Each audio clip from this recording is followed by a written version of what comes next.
Did you know that at one point in American history, black women were legally forced to wear head wraps?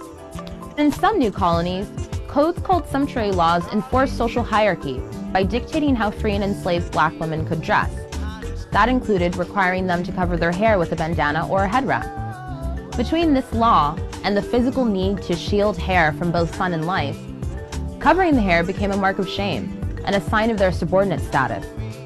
It was also a reminder that they could no longer practice traditional African hair care methods, like braiding, which was once a great source of pride. Slave women also covered their hair out of necessity, since they were often exoticized and kept as concubines by slave masters, drawing the anger and jealousy of their wives. A crude bandana would give them a homelier appearance that wouldn't attract sexual advances.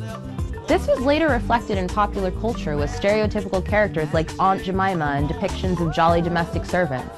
But free black women, like the Creole population in 18th century Louisiana, used the head wrap as a way of rebellion, embellishing theirs with ribbons and feathers and jewels as an act of resistance.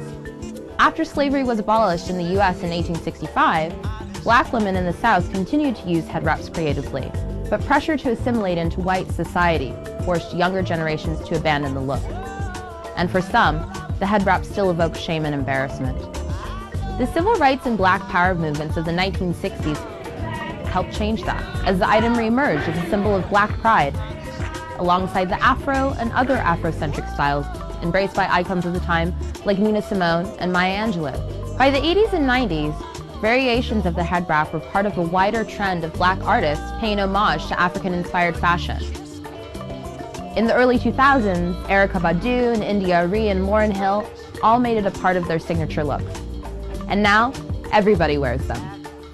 Like other traditionally black styles that have come into the mainstream and attracted white audiences, I see you. The popularity of head wraps has sparked debates about cultural appropriation, given its long history. But after having every aspect of our bodies and culture policed, including our hair, the head wrap is proof of how African Americans have inspired American fashion with so little.